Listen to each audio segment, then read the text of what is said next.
que tu as en networking parfois, ce sont des personnes qui vont vraiment, ils sont soit avec des généralités, soit ils essayent d'être clivants, mais ça ne va pas. Comment tu réagis quand tu sais que ce que la personne dit, en fait, tu peux complètement le démonter par des faits et des données? Ce qui est important, c'est quelle est ton intention. Voilà. Donc, est-ce que ce que tu veux, c'est rétablir la vérité ? Est-ce que tu veux donc t'affirmer comme expert dans ton domaine ? Ça peut être très utile en networking.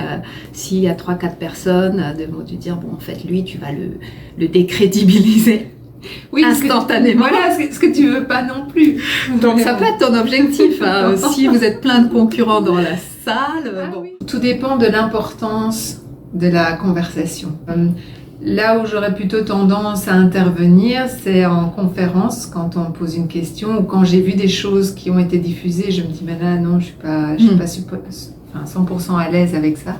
Et donc là, je vais plutôt poser des questions.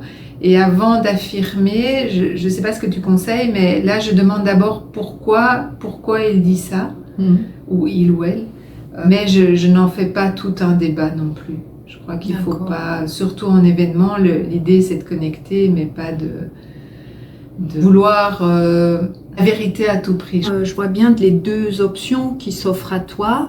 Dans le fait de questionner, hein, encore une fois, c'est toujours la meilleure approche. Enfin, prendre le temps de questionner va nous donner des éléments de contexte et qui vont ensuite nous aider, sur lesquels nous on prend appui pour justement amener notre désaccord ou nuancer peut-être le propos. Par contre, dans ton questionnement, tu peux avoir une approche très frontale et très sèche et une approche plus douce. Est-ce que tu peux donner un exemple de questionnement qui soit plus accepté? Oui, je vais en donner 3. Le premier, c'est vraiment demander des précisions. Donc, qu'est-ce que vous entendez par là?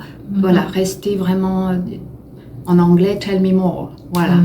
Après, il y a l'outil dont on parle souvent ici, c'est métacommunication. Donc, quand vous dites ça, c'est une affirmation, c'est une opinion ou c'est autre chose. Si elle dit c'est une opinion, tu peux dire oui, effectivement, c'est une opinion, mais d'après le rapport de blablabla, lui, il dit ce qu'il pense, et toi, tu dis les faits. Donc, troisième, celle-là, je l'aime beaucoup. Elle ménage un peu, la face. Et ça peut être très utile en Asie, notamment ici au Japon. C'est, un feedback sincère sur ce que l'autre fait, mais en lui accordant une intention positive. Je pense que je comprends ce qui vous fait dire ça, mais d'après les voilà, sachez qu'aujourd'hui, pour le management des femmes, c'est plutôt cette approche qu'on retrouve, etc. Merci, à bientôt. Bonne pratique.